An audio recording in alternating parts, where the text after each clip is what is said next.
পানির নিচে ডলফিনটা তো জঙ্গলের মতন, হে যাবে জঙ্গলের মতন। পানির নিচে ডলফিনটা তো জঙ্গলের মতন, হে যাবে জঙ্গলের মতন। মুন্সিগঞ্জ গ্রামে ইয়ামিন আর তার মা বসবাস করত। ইয়ামিনের মা আর ইয়ামিন অনেক কষ্টে জীবনযাপন করছিল। আম্মু, ওই আম্মু, আমাদের এত কষ্ট কেন? হ্যাঁ, আমার এইভাবে জীবনযাপন করতে ভাল লাগে না।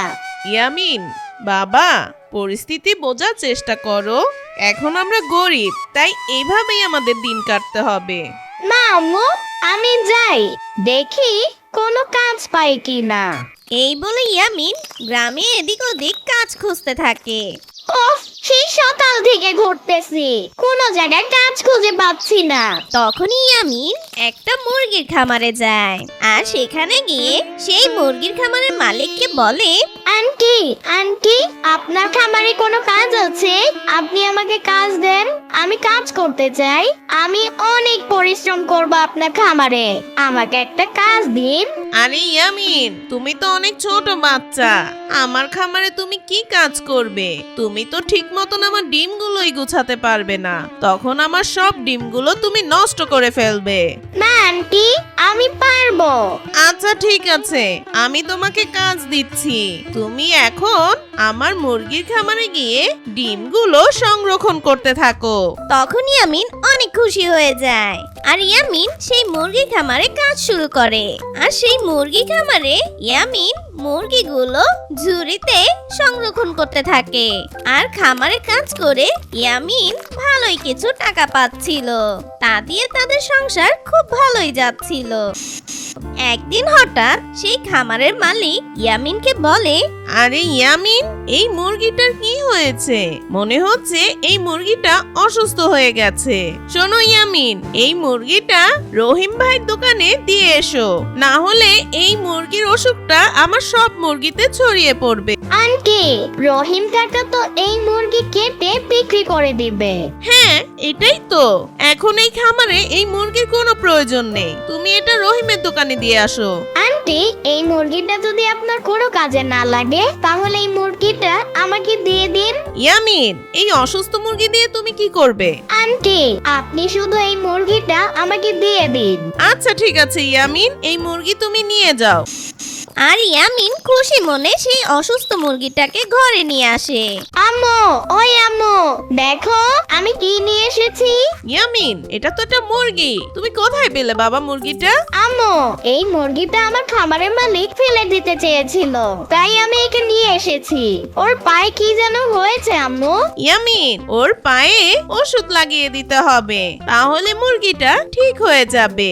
আসো, মুরগিটার পায়ে আমি হলুদ লাগিয়ে দেই। ইয়ামিন তখন ওই মুরগির পায়ে হলুদ লাগিয়ে দেয়, কিন্তু সেই মুরগিটা কোনোভাবেই সুস্থ হচ্ছিল না, আগের থেকে আরো অসুস্থ হয়ে যাচ্ছিল। আম্মু, দেখো এই মুরগিটা তো সুস্থ হচ্ছে না, ও তো আগে থেকে আরো অসুস্থ হয়ে গেছে। এখন আমি কি করব? ইয়ামিন, এই মুরগিটার মনে হয় চিকিৎসা দরকার। আম্মু, আমাদের কাছে তো এত টাকা নেই যে এই মুরগিটার চিকিৎসা করব। হ্যাঁ ইয়ামিন, কিন্তু এখন আমরা কি করতে পারি বলো বাবা? আম্মু, আমি এখনই মুন্সি দাদার কাছে যাচ্ছি, যাই তার কাছে কিছু টাকা ধার পাই কিনা দেখি।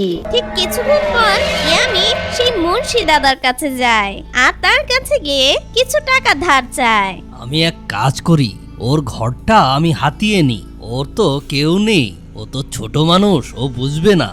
এই আমিন, টাকা পয়সা তুমি পেয়ে যাবে, কিন্তু এর পরিবর্তে তোমার ঘরের কাগজ তুমি আমাকে দিবা।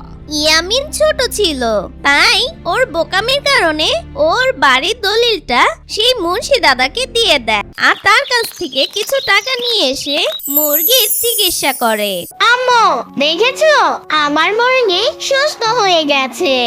হ্যাঁ ইয়ামিন, দেখতে পাচ্ছি।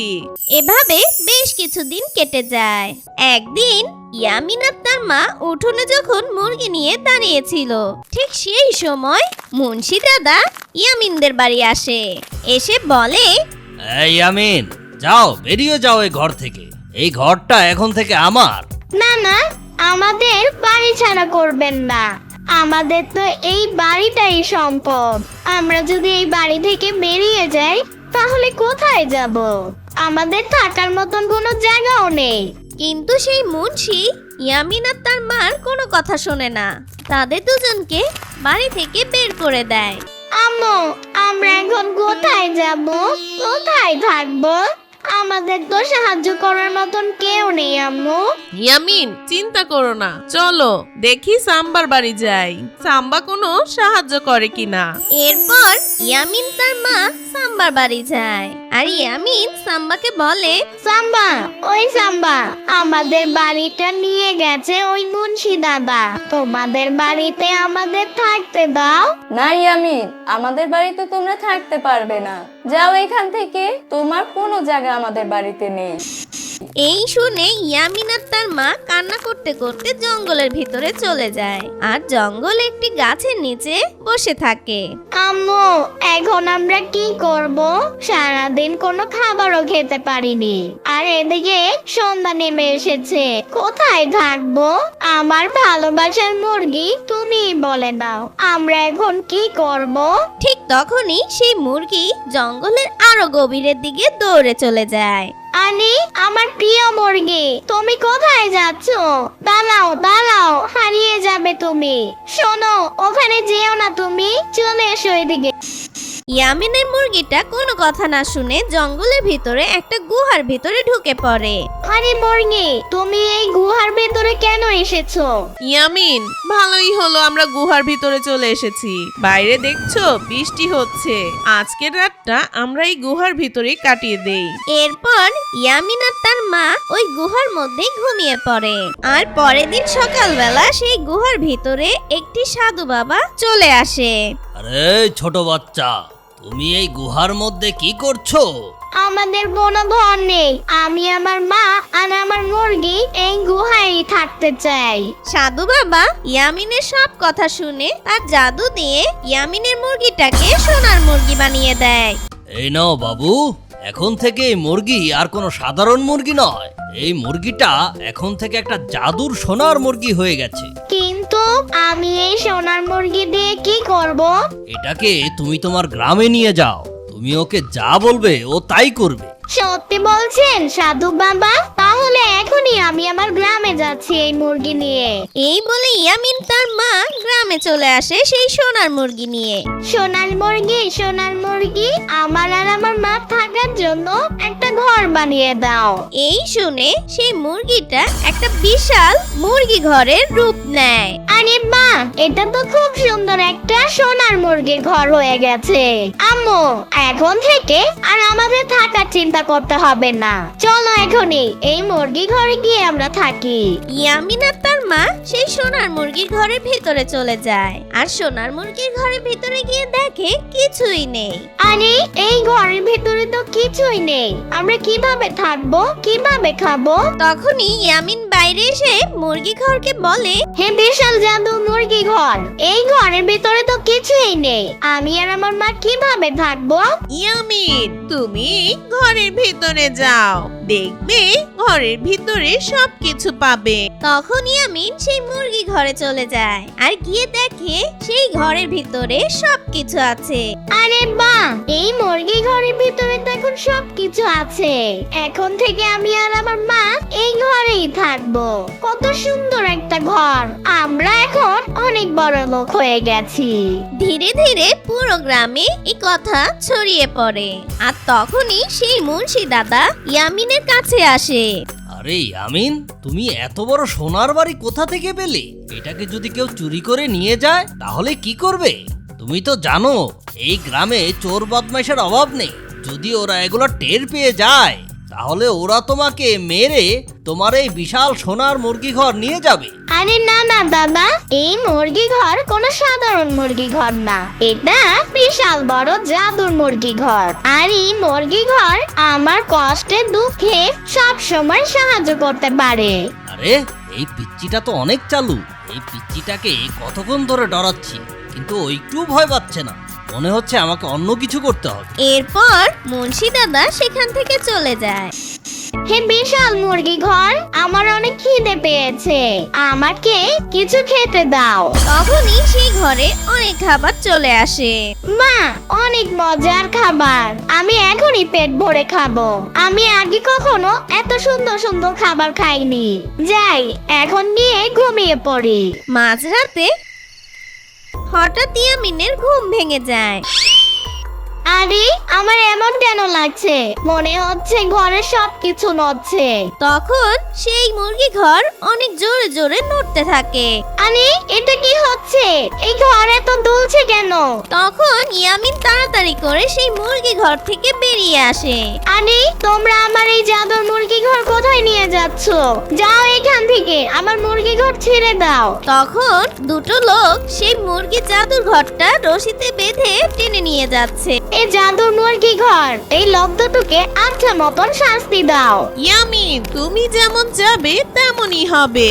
ঠিক তখনই সেই লোক দুটোকে জাদুর মুরগি তার ঠোঁট দিয়ে শাস্তি দিতে থাকে, আর সেই লোক দুটো সেখান থেকে পালিয়ে যায়। হ্যাঁ, আচ্ছা মতন মজা পেয়েছো?